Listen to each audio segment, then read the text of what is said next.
Welcome to another edition of Carnivore Bites. I'm your host, Jeff Sherman, along with Dr. Eric Lopkin. We have the NCAAs, UConn, just one back to back, South Carolina, one as well. And the coach had some interesting thoughts or lack thereof, didn't she, Dr. Lopkin? It was definitely a lack thereof There you go. when she should have been talking about the victory of South Carolina. She could have been talking about the fact that the women's basketball ratings hit its highest level Yes, ever, crushed it. beating the men's basketball finals. Instead, Interesting. she decided to state the opinion that if you believe you're a woman, you should be able to play on a women's team. Never mind the fact that we've already seen women injured by trans athletes. Never mind the fact that biological men are bigger, do tend to be stronger. Never mind the whole Leah Thomas incident where a substandard swimmer switched genders and then suddenly became dominant. No, if you think you're a woman, come on down. I always say with Thomas and others, like, where's your shame? I mean, and where are the parents? I mean, it's like, stop it. But basically, the governing bodies aren't all on board with this, are they? No, they're not. The National Association of Intercollegiate Athletics has come out and said that transgender biological men are not allowed to compete in women's sports. They finally came out defending women.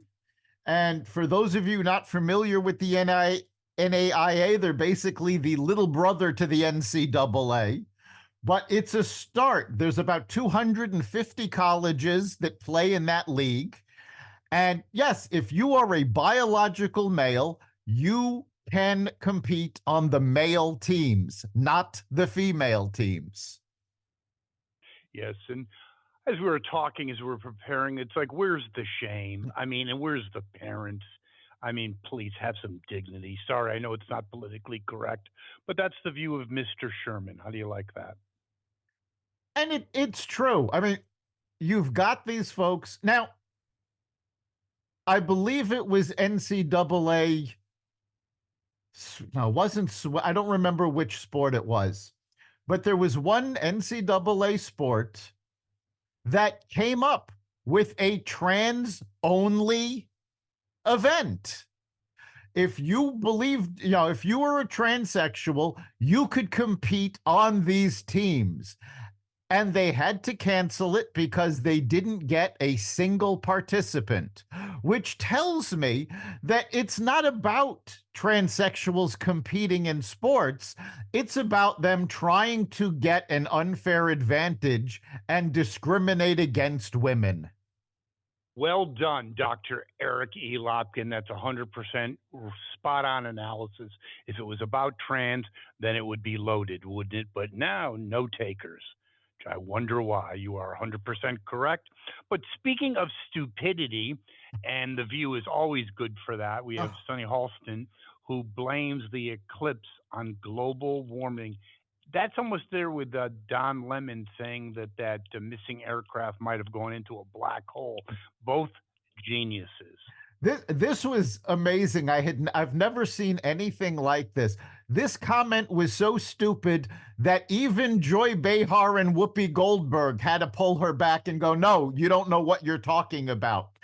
She was talking about the eclipse, the New York earthquake last week, and now the cicadas, which she didn't even know how to pronounce. She was calling them cicadas. The cicadas are coming back out. Tomato. Right. What's the difference anyway? And Whoopi Goldberg had to point out that the cicadas come out every 17 years and have been doing this for hundreds, if not thousands of years. The eclipse has nothing to do with climate change. It's completely predictable. They know when these things are going to happen decades and decades ahead of them. And earthquakes have nothing to do with climate change. But Sonny decided that these three things happening means climate change is becoming irreversible. It's something has to be done. And even her fellow members of The View thought this was monumentally stupid. Well, it's not so far from our esteemed climate czar, John Kerry, who's basically said, I can't believe this, not as dumb, but almost in the same league, that if Russia was better with their greenhouse gases and their adherence to a greener agenda, people might not, think of them as in such a bad way with the war in Ukraine. Another genius, the Right. orchestrator of the Iran deal. Yes, Right. genius. Never mind that they're trying to take over Ukraine, that they're trying to subjugate the Ukrainian people. Never mind the fact that they subjugate their own people, throwing them in jail for political discourse. Or No, killing it's them. what's really bad about Russia is their greenhouse emissions. Yeah, that's the problem with Russia. But it does point to the fixation on global warming with the left. Is there global warming? Yes, but it's increasingly becoming an hysteria and it's becoming a religion, isn't it? It is, and what's really sad is that, yes, we do need to take steps to prevent catastrophes. But everything that the Biden administration is doing is actually making it worse. The environmental impacts of the construction of the EVs causes more environmental damage than the emissions from gas powered cars. The infrastructure that we have, the electrical grid, cannot handle what he's proposing with electric cars. The grid needs to be completely overhauled, which, by the way, modernizing the grid all by itself would help climate change and help fight greenhouse emissions. But does he do that? No, no, no. He passed a fortune in infrastructure spending. And what was this spent on? Putting traffic cameras on roads. That's where they decided the important infrastructure spending should go. Well, And Buttigieg said that the highway system is racist. well, yes, Okay, highways are intrinsically racist, according to Buttigieg. And by the way, genius. we allocated millions of dollars to the building of electric car charging stations. And how many chargers has the Biden administration actually built? I think Seven. none. No, Oh, okay, sorry. seven. Millions of dollars to build seven chargers.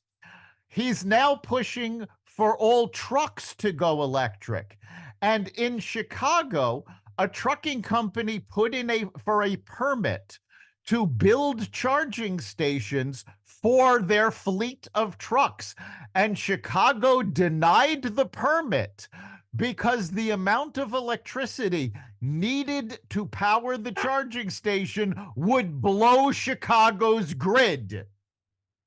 Well, isn't it just indicative of, as Obama said, you never underestimate the ability of Uncle Joe to F things up? Yeah, And also, by the way, Kevin O'Leary, Mr. Wonderful, said this basically the biggest reduction in greenhouse gases in the United States is with the grid, but replacing coal with hydrogen. And that leads to a bigger issue. It was the libs and the Dems that got rid of nuclear power.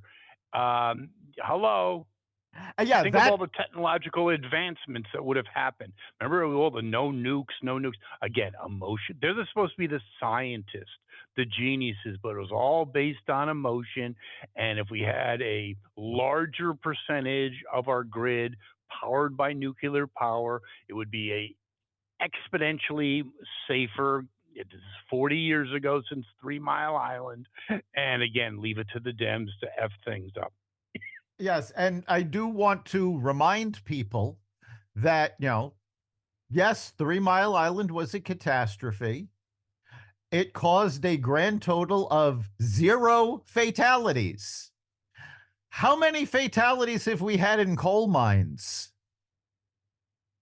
Or Which, just the reciprocal effects of living next to a coal-fired either furnace or factory with lung damage and other medical. Hello, right. I wouldn't want to live next to either. I'd rather live next to a nuclear power plant than a coal-fired plant. Hello. We should have pushed nuclear power. We would have pushed back the effects of climate change by decades.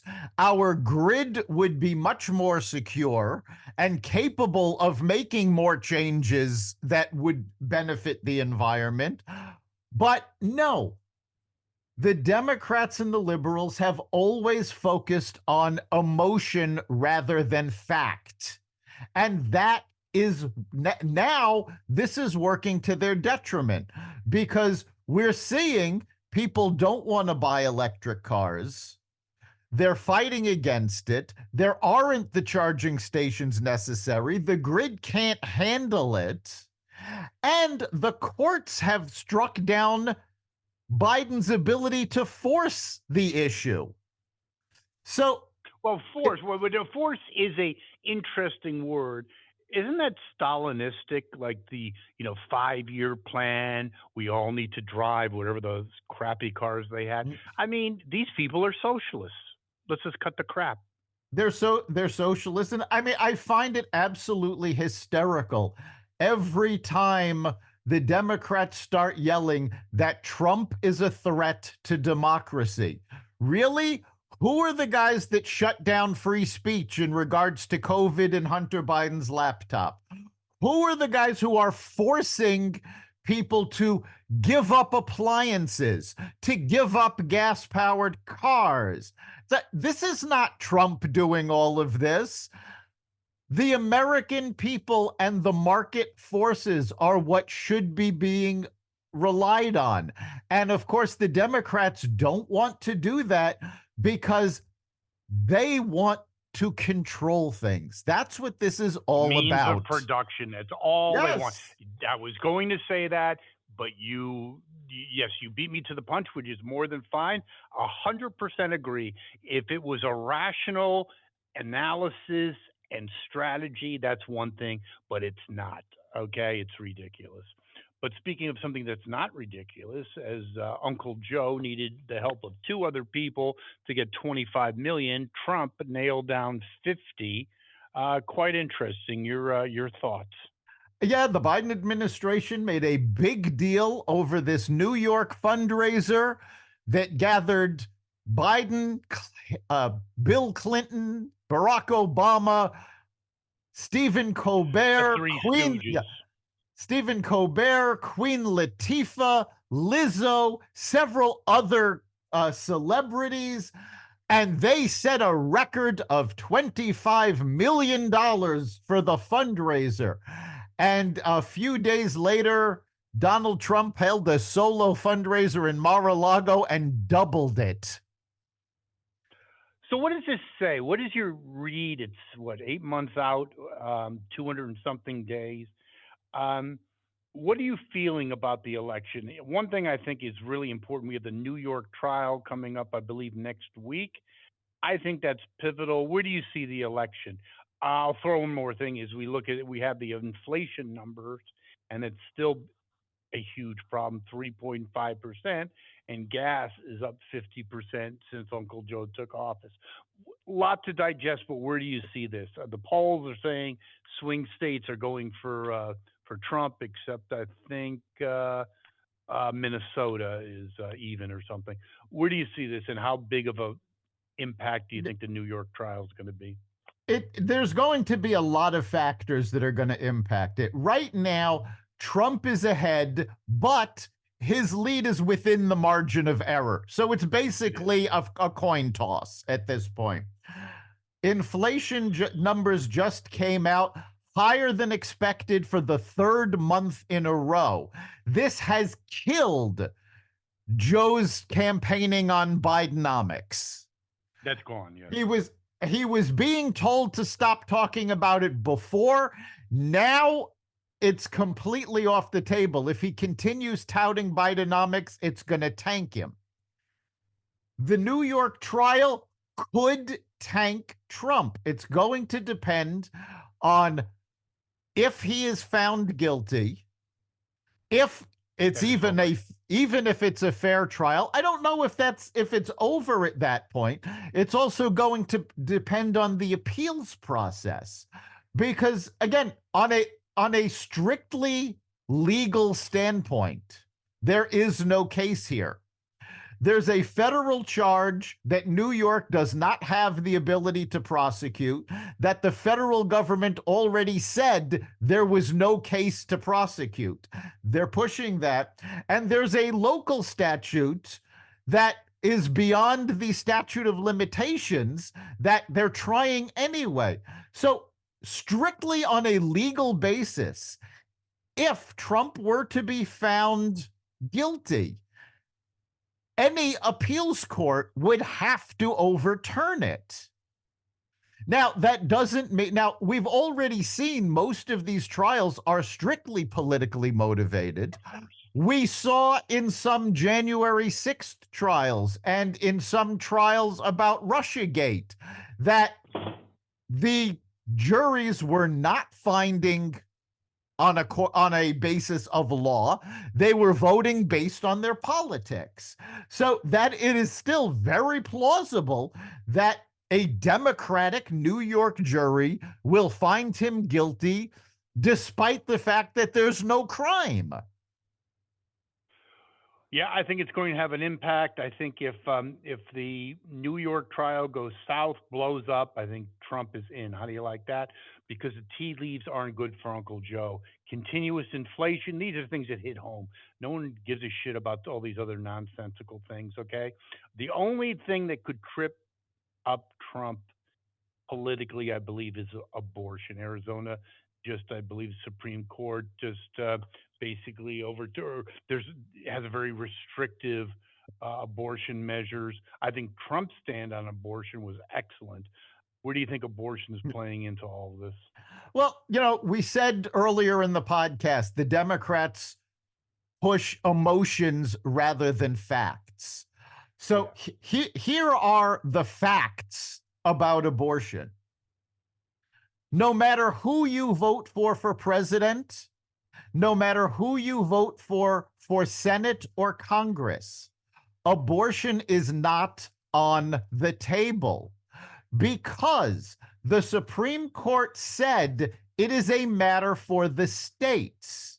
Which always should have been the case. Right. Now, in order to do a national ban, which is what the Democrats are trying to scare people into believing, or in order to do a national abortion law permitting abortion, which the Biden-Harris campaign has been saying they will sign that into law if they are reelected, it has to go through Congress. Now, regardless of what happens in the House, there are not enough jump ball seats available in the Senate for either side to get 60 votes. You cannot pass an abortion bill unless you have 60 votes. Neither side is going to have that. So abortion is not going to be on the table for a national bill. If you are concerned, if you are concerned about abortion in either direction, focus on your state legislature, focus on your governors, because that's where the decision is going to be made. If you are making a decision on a congressperson, a senator, or the presidential race based on abortion, you are throwing your vote away. Either way. Again, it's with liberalism, the party of science, the party of intellectualism. It really always boils down to emotions, and that even gets back to the whole anti-nuke movement, all based on emotions, no actual science. No, and this is why Roe v. Wade was overturned, because Ruth Bader Ginsburg told everybody for years that it was bad case law and it was going to be overturned if Congress did not ratify it and did not pass a law. Under the Obama administration, the Democrats controlled both houses with 60 votes in the Senate. They controlled the White House. Obama campaigned that he was going to pass a national bill protecting abortion, and the Democrats balked. They didn't do it because they didn't want to take away their fundraising issue. No question about it. Interesting when you talk about the political landscape. Joe Rogan on his podcast, I think it was the other day, I don't believe it's true, said that he believes that he asserted that the Dems will pull Biden in May and replace him with Newsom. Your thoughts? At this point, they can't do it.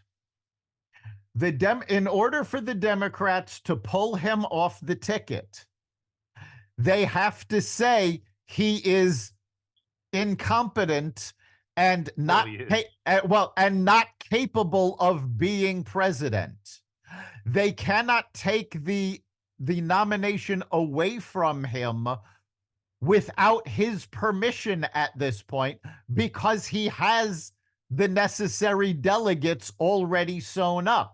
Now, the Democrats do have super delegates, but if they use the super delegates, they are telling the Democratic voters that we don't care who you support. We don't care what you think. We are telling you who our candidate is going to be. The only way they have around this is to use the 25th Amendment to remove him from office because he is mentally incompetent. And they won't do it because Kamala is not ready for prime time. No, she's not ready for cable access. Let's be honest. Yes, it's very, very interesting.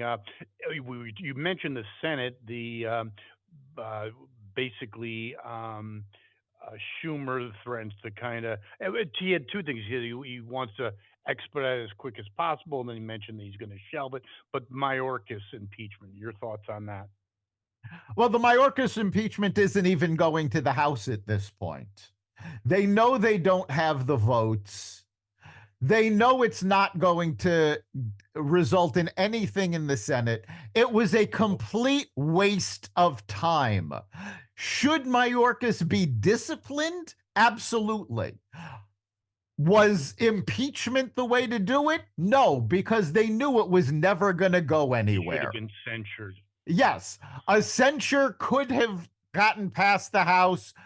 That wouldn't have been a problem. But, they went a bridge too far and shot themselves in the foot. What else is new with the Republicans? We even have Marjorie Taylor Greene. Again with Johnson, the whole thing is just bizarre. When you have, leave it to the Republicans. When you're on a roll, screw it up. Start mentioning, get too radical on abortion. Stop, start infighting with each other, and have morons like Marjorie Taylor Greene, who should be working at a trailer park, screw things up. But I know that's the way it is. Green needs to be removed. How I about mean, institutionalized talk about incompetent, talk about moron? insane. She is the poster child for that. As crazy as the wackos on the left are, Green is their equivalent on the right. And all of Yes. these folks need to be removed from any leadership positions. They need to be, just put in a corner and kept quiet. The only thing she would serve is a poster child for Mental Health Awareness Month, and then she can leave. There you go. Um, Looks like things again continue to be very dangerous in the Middle East. Israel took out a leader of Iran, and then Iran said that they were going to basically counter and have and strike Israel or their embassies. Israel's now vowing that if there's any retaliation, Israel will strike hard at Iran. Your thoughts? As Is- Biden flips on Israel because he's obviously concerned about Michigan and possibly Minnesota. Yeah, Biden is pushing a two-state solution, and those two states are Michigan and Minnesota. He I doesn't love give it. that. He Perfect. doesn't care about Palestine. He doesn't care about Israel. He doesn't care about the Gaza Strip. He cares about his reelection. And Always did. for for those folks who haven't been paying very close attention, yet another ceasefire proposal was shot down by Hamas. Why? Because Hamas only wants to talk about a permanent ceasefire because they know they're about to be wiped out. They also will not commit to any number of hostage releases. Now, this is important because we have They know never, time is on their side. well, see, but that's the thing. We have never seen proof of life on these hostages. The fact that there are reports coming out that the last proposal required them to give up and release 40 hostages, and there are reports that Palestinians are claiming they don't have 40 hostages left alive to release. I think we need to focus on the fact that Hamas has killed, if not all, then most of these hostages, and they need to be removed. And even the Palestinians are coming around to this. The Palestinian Authority is starting to resist Hamas. So the idea that Israel is in the wrong is absolutely ridiculous. But when you have a fickle president like Uncle Joe, who's always been an opportunistic piece of shit, and the only reason he ran to Israel because he thought that it was politically expedient, but when it blew up, then he's flipping sides. I actually think it's excellent. Not that he's flipping, but the political ramifications. He always puts himself, because he's so effing stupid, in a no-win situation. If he alienates Israel, he further loses and erodes the Jewish vote. If he doubles down on Israel, he loses the Hamas vote, or should I say, the Squad and the Michigan constituency. So he's damned if he does, damned if he doesn't, and it couldn't happen to a nicer guy, Uncle Joe, who has no real conviction, never did, never will. No, and Just a carpetbagging sleaze bag with a low IQ. Now, on top of that, he's got dementia. There you go. and let's not forget the fact that Hamas, Hezbollah, these terrorist groups are funded by Iran. How does Iran have the money to fund them? Because Joe Biden stopped enforcing financial sanctions against them. Because Joe Biden made Iran able to sell oil again so that he could kowtow to the climate change folks saying, well, we're cutting back our oil sales, and allowed Iran to do it. Essentially, the Biden administration has funded the attack on Israel. Indirectly correct, yes. Yep, the boy geniuses. But speaking of funding, I'd like to leave on this because I'm a strong proponent of this. And actually, I don't agree with him very often. Juan Williams thinks the same. NPR, there was their national propaganda radio, National Public Radio, actually. Basically, it was a report no Republicans are in any kind of leadership position. Isn't it really time, Dr. Eric E. Lopkin, that we pull the plug on this political hack organization? Why are we funding this shit? Yeah, it is I mean, goodbye. absolutely amazing that a publicly funded media corporation is so biased. And just to really dig into this, the report was not simply about the fact that there are no Republicans working at NPR.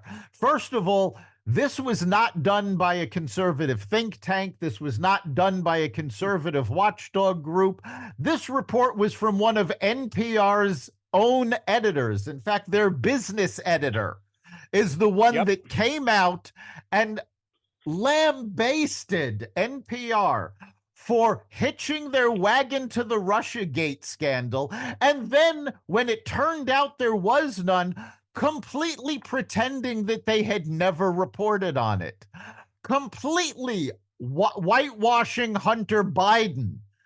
This is what NPR has been doing. They have been, again, another media arm of the Democratic Party. But in this case, it's one being funded by the federal government. First thing, if Trump gets in, first thing, second, third, fourth thing, one of the top things he should do, pull the plug. And by the way, its previous nickname was National Palestinian Radio. Yeah. There you go. Yeah, and all these liberals that listen to it, it's pathetic. And there is, at this point, between cable television, satellite radio, internet radio, podcasts, both NPR and PBS are obsolete. There is no reason for the government to be funding these. Yeah, the 1960s are over. Thank you very much. And the fact of the matter is, NPR has not capitalized on this to the same extent, but PBS brings in a fortune through cable carriage fees because they have multiple cable networks. So they don't need government funding anymore. They don't need to break into their programming with their semi-annual begathons. They have managed to make money. So why are we still funding them like they're a nonprofit, And they make money with licensing too and merchandising. Yes, they do. Well, I'm all for pulling the plug because anyone who, and by the way, I have a friend who listens to that crap. The kind of shit they spew, it's actually comical. It makes The View look like Harvard's debating society. It's unbelievable. Anyway, Dr. Lopkin, great podcast, great analysis. As always, you've been on fire lately, and our listeners can give their input, can't they? They can. Let's hear what you have to say. Go to the Carnivore Radio Facebook page and message us. You can also go to xvadio.com/connect. Let us know what you're thinking. And of course, you can catch every episode of Carnivore Bites at xvadio.com, the Carnivore Radio website, Apple Podcasts, Google Podcasts, Spotify, iHeartRadio, Audible, Amazon Music, and other platforms that respect freedom of speech. Thank you, Dr. Lopkin. See you next week. We'll see you then.